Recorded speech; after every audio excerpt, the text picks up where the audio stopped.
amigos? Mi nombre es Miguel Mena Bustamante y el día de hoy hablaremos de un tema muy importante para las empresas. Me refiero a la retribución a los socios en el ámbito fiscal de los dividendos.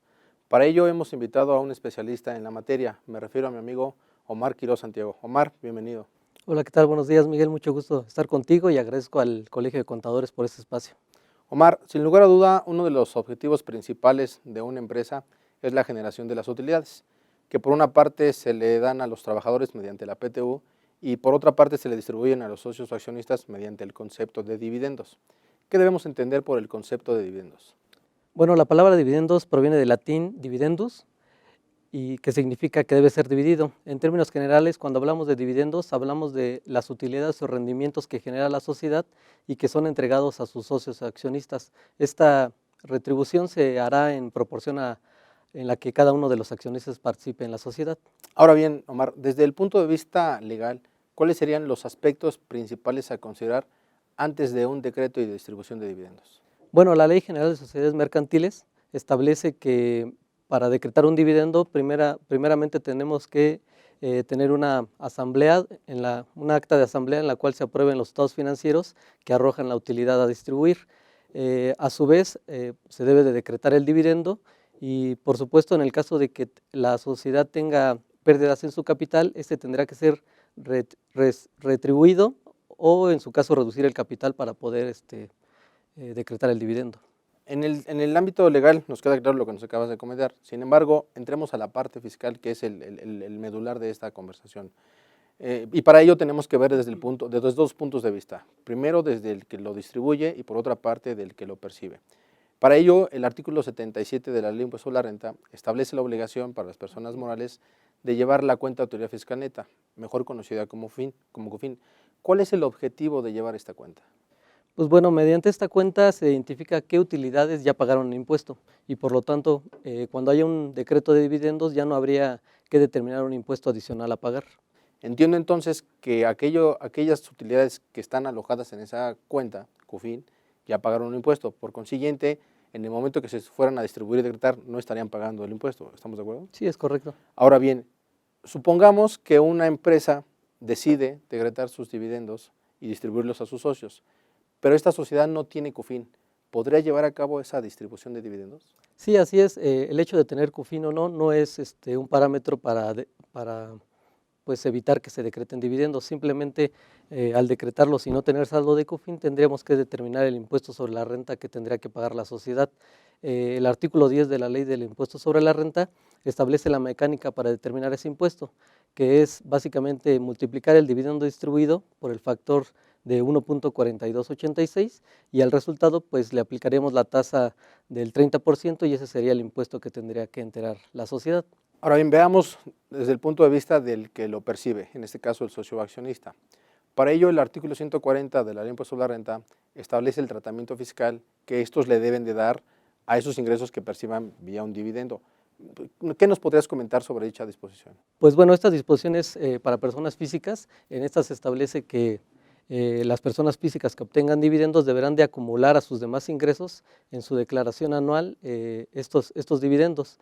También establece que el impuesto sobre la renta que paga la sociedad puede ser acreditable en dicha declaración, pero para que este acreditamiento se pueda aplicar, pues la persona física deberá de acumular tanto el dividendo que percibió como el impuesto sobre la renta pagado. Ahora bien, este artículo sufre una modificación en el año 2013 y entra en vigor a partir del 1 de enero del 2014 con la nueva Ley del Impuesto sobre la Renta, que es la que tenemos al día de hoy como vigente. Esta nueva reforma establece un impuesto adicional en el tema de los dividendos. ¿En qué consiste esta nueva carga, digámoslo así? Bueno, este es un impuesto adicional a cargo de las personas físicas, es del 10% sobre el dividendo distribuido y tendrá que ser retenido por la persona moral. Esta retención se tendrá que enterar en el mes inmediato siguiente a la fecha de la distribución y pues bueno, es muy importante comentar que este es un impuesto a la renta definitivo y qué debemos de entender por impuesto definitivo es que la persona física no podrá acreditar este impuesto en su declaración anual.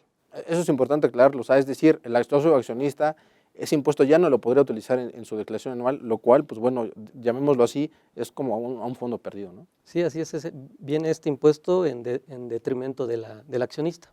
Ok. Ahora, con esa reforma del artículo 140 viene un efecto colateral para la persona moral. Me explico. El artículo 77 ya comentábamos que establece la obligación de llevar la CUFIN. Sin embargo, con esta reforma al artículo 140 nos obliga a llevar una separación del saldo de la CUFIN que traemos al 31 de diciembre del 2013 y de la CUFIN que se empiece a generar a partir de los ejercicios 2014 en adelante. ¿En qué consiste esta separación y cuál es el objetivo de la misma? Pues bueno, como comentas, el impuesto del 10% adicional viene a partir de la ley del 2014, es decir, las utilidades que se hayan generado antes del 2014 no serán sujetas del 10% adicional, por eso es importante tenerlas bien identificadas para saber en qué momento sí pagar ese 10% y en qué momento no. Otro dato muy importante es que también debemos de tener bien identificadas las utilidades de 2014, 15, 16, porque mediante disposiciones de vigencia temporal de la Ley del Impuesto a la Renta 2016, establece un estímulo fiscal. Pues bueno, este estímulo fiscal lo que pretende es incentivar a las sociedades a reinvertir las utilidades y por lo tanto el beneficio consiste en disminuir la tasa del 10% adicional que hemos platicado, dependiendo del año en que se distribuyan las utilidades del 2014, 15, 16. Es decir, si estas utilidades las distribuimos en este año 2018, se tendría que pagar o retener no el 10%, sino el 8%. A su vez, si nos esperamos estos 2 meses y distribuimos el dividendo hasta el 2019, solamente la persona moral tendría que retener el 5%. Ok. Hemos hablado hasta el momento de los aspectos legales, de los aspectos fiscales, y supongamos que ya se hizo el decreto y la distribución de los dividendos. Ahora, ¿qué documento le tenemos que entregar al socio accionista para soportar en primera instancia lo que está recibiendo en flujo y por otra parte la retención piramidada de la que hemos estado hablando y en su caso, si fuera un dividendo del 2014 en adelante, pues bueno, esa retención adicional? ¿Qué documento es el que le tendríamos que entregar?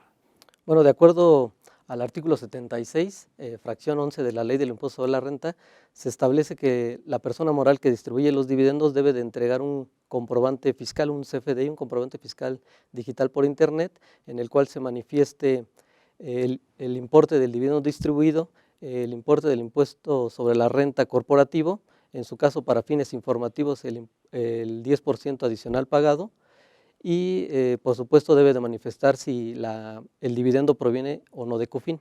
Ok, recapitulando de lo que hemos hablado de los aspectos legales, los aspectos fiscales y lo del CFDI. ¿Consideras algún otro aspecto importante a considerar en este tema? Pues solamente comentar que antes de decretar un dividendo sí es muy importante evaluar el impuesto sobre la renta que se generaría, puesto que como ya vimos, este podría ser muy importante y podría llegar incluso, estamos hablando del 42%. Ok, pues Omar, te agradezco mucho los comentarios que nos has dado el día de hoy y no me queda más que agradecerte. Igualmente, muchas gracias, Miguel.